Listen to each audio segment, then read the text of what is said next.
তারিখের আমার ৬ তারিখে ক্লাস ছিল কারওয়ান বাজারে। তো আমি পাঠাও থেকে রাইড বুক করেছিলাম। এই যে রাইডার, তার সাথে আমার পরিচয় ছিল বিগত ১ মাস আগে একটা রাইড শেয়ারিংয়ের মাধ্যমে। তো যেহেতু তার বিহেভিয়ার আমি ভালো পেয়েছিলাম, তার সার্ভিস, তার রাইডিংটা আমি সেফ পেয়েছিলাম, সেহেতু আমি তার নাম্বারটা সেভ করে রাখি যে পরবর্তীতে যদি কখনো আমার রাইড লাগে আমি তার সাথে যোগাযোগ করব, যেহেতু সে আমার আশেপাশের লোকেশনেই ছিলেন। তো যথাক্রম ৬ তারিখে আমার যেহেতু ক্লাস ছিল, তার আগের দিন তার সাথে আমার পিক অ্যান্ড ড্রপ মানে রাইড ফুল বুক ছিল, মানে সে আমাকে আমার ক্লাসে নামাই দিবে আর সে ক্লাস শেষ হলে সে আমাকে বাসায় পৌঁছে দিবে। তিনি আমাকে বলেছিলেন যে তিনি উত্তরা থেকে কারওয়ান বাজার যাবেন, ওইখান থেকে টিপ পাওয়া যায় না। হ্যাঁ, এর জন্য আমি তাকে বলেছিলাম ঠিক আছে, তাহলে যদি আপনি অপেক্ষা করতে পারেন তাহলে আপনি আমাকে কারওয়ান বাজার থেকে আমার বাসা পর্যন্ত নামাই দিবেন। তো ফুল বুক ছিল। তো তিনি ৬ তারিখে আমাকে সকাল 10:30 থেকে 11টা আনুমানিক উনি আমাকে আমার ক্লাসে নামিয়ে দেন। নামিয়ে দেওয়ার পরে আমার ক্লাস শেষ হয়ে যায় 3:30টায়।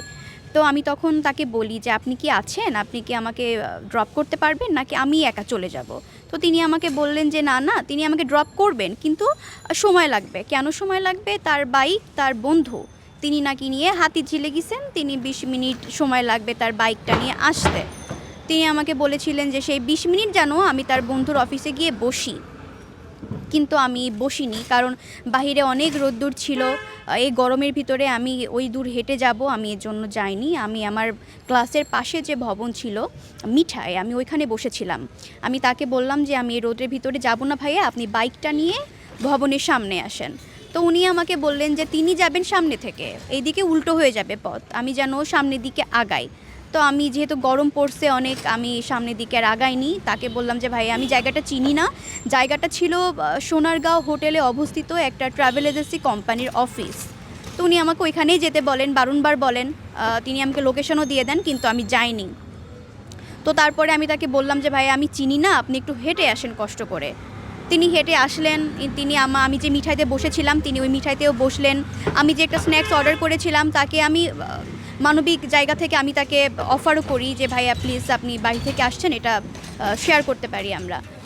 তো তিনি বললেন যে আপু বাইক তার 10 মিনিট পরে তিনি আমাকে ফোন দিয়েছিলেন সম্ভবত। তো 10 মিনিট পরে তিনি আমাকে বললেন যে আপু তার ফ্রেন্ড চলে এসেছে, আমার ফ্রেন্ড চলে এসেছে, এখন যেতে হবে বাইকের চাবি আনতে। তো আমি বললাম ঠিক আছে, আপনি তাহলে বাইকের চাবি নিয়ে বাইকটা এখানে নিয়ে আসেন, আমি এখানে বসা আছি, আমি এখান থেকে যাব না যেহেতু বাইরে অনেক গরম পড়ছে।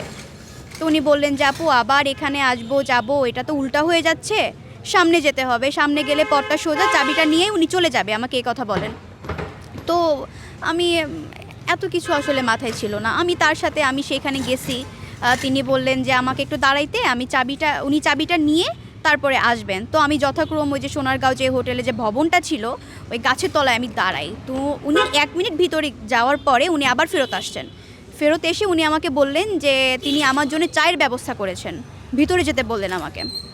তো আমি যেহেতু তার ব্যবহার কখনো আমি খারাপ পাইনি, 2বার 3বার রাইড নেওয়া হয়েছে তার থেকে, তো আমি তাকে বিশ্বাস করে আমি ভিতরে যাই। আমার আসলে এত কিছু মনে ছিল না, বা এমন কিছু হতে পারে এমন একটা সিকিউরড জায়গায় আমার আসলে কোনো ধারণাই ছিল না। তো আমি তার সাথে যাই। ওইটা সম্ভবত বিবিসি বাংলাদেশ বিজনেস কাউন্সিলিংয়ের একটা অফিস ছিল নিচতলায়, সোনারগাঁও হোটেলের ভবনে অবস্থিত। তো তার বন্ধুর নাম হচ্ছে সোহেল।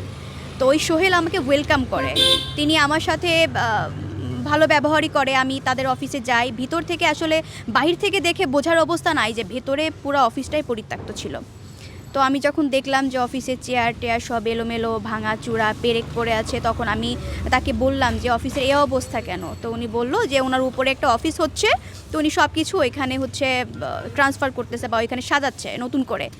তো আমি তাদেরকে বললাম যে অফিসটা কিসের। মোটামুটি 5 মিনিট আমাদের কুশল বিনিময় চলে।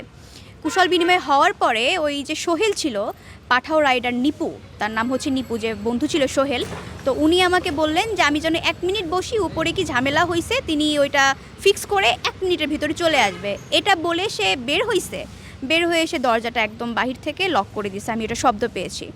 তো যখন সে লক করে দিয়েছে তখন আমি নিপুকে বলেছিলাম যে নিপু উনি যে লক করে দিলেন, মানুষ কি ভাববে, আপনি দরজাটা খুলেন। তো আমি যখন তাকে বলছি দরজাটা খুলেন, তখন তিনি আমাকে ওই দরজার মানে ধার অবধি পৌঁছাতে দিচ্ছে না। আমি যতবার যাচ্ছি ততবার সে আমাকে আটকানোর চেষ্টা করতেছে, ততবার সে আমার হাত ধরার চেষ্টা করতেছে। আমি তখন তাকে, আমি তার ইন্টেনশন বুঝতে পেরে আমি তখন তাকে খুব ভালো করে বোঝাচ্ছি যে নিপু একটু ঠান্ডা হন, আমরা একটু বসে কথা বলি। তো তিনি ওই অবস্থায় ছিলেন না, তিনি আমার সাথে জোর জবরদস্তি লাস্ট এক পর্যায়ে তিনি আমার চুল ধরে টানতে টানতে একটা ঘরে নিয়ে যায়। অফিসের ভিতরে অনেকগুলো কেবিন ছিল, একদম কাচের ছিল, সাউন্ড প্রুফ ছিল। যত না বাহির থেকে মানে আমার শব্দ শোনা যায়, তো ওই রুমে যাওয়ার পরে মনে হয় না আর একটা শব্দ অফিস ফ্লোর পর্যন্ত শোনা গেছে। তো আমি তারপরেও তাকে খুব ঠান্ডা মাথায় জীবনের ভয়ে, আমার তৎক্ষণাৎ মনে হয়েছিল যে হয়তো বা আমি বেশি চিল্লাচিল্লি করলে হয়তো বা আমাকে মেরে ফেলতে পারে, যেহেতু অফিসটা পরিত্যক্ত ছিল, অনেক কিছুই ছিল আঘাত করার মতো। আমি তখন তারপরও তাকে অনেক বোঝানোর চেষ্টা করি, বাট যখন সে আমার মুখ চেপে ধরে তখন আমি আসলে আর চিল্লাচিল্লি করিনি, আমি একদম চুপ হয়ে যাই। আমার ওই মুহূর্তে এমন মনে হয়েছিল যে আমি যদি বেশি চিল্লাচিল্লি করি বা আমি যদি তাকে বুঝতে দিই আমি বিষয়টা নিয়ে হার্ট হয়েছি বা আমি স্টেপ নিতে পারি যদি আমাকে এখান থেকে বের হইতে না দেয়, এই ভয়ে আমি তখন তাকে কিচ্ছু বলিনি। 20 মিনিট ধরে আমার সাথে এই অকারেন্সটা ঘটে। 20 মিনিট ধরে সে আমার সাথে জোরজবরদস্তি করে, সে আমাকে করে। তার বন্ধু 20 মিনিট পরে নিজেই দরজা খুলে ভেতরে আসে। তখন আমি আর যে পাঠার রাইডার ছিল নিপু, আমরা দুজনই আনড্রেস অবস্থায় ছিলাম। ওনার ফ্রেন্ড আসাতে নিপু আমাকে ছেড়ে দেয়। তারপর আমার জামা কাপড় আমাকে দিয়ে বলে আমি যেন জামা কাপড়টা পরে নেই। আমি জামা কাপড় পরে আমি খুব আপ্রাণ চেষ্টা করেছি যাতে আমার চোখের পানি আমার চোখ থেকে না গড়ায়। আমার মনে হয়েছিল তখন এই মুহূর্তে যে আমি যদি একবার চোখের পানি ফেলি বা আমি যদি তাকে বুঝতে দিই যে আমি হার্ট হয়েছি, হয়তো বা এখানে আমাকে মেরে ফেলবে, আমি এখান থেকে বের হইতে পারবো না। কারণ এমন একটা জায়গা, তখন শনিবার ছিল, সব অফিসগুলো বন্ধ ছিল, সিকিউরিটি ছিল, কিন্তু এ পর্যন্ত আমার শব্দ শুনে কে আসতো জানি না। মানুষ হয়তো বা আসতো, কিন্তু আমার জীবন চলে গেলে আমি কি জীবন ফেরত পেতাম?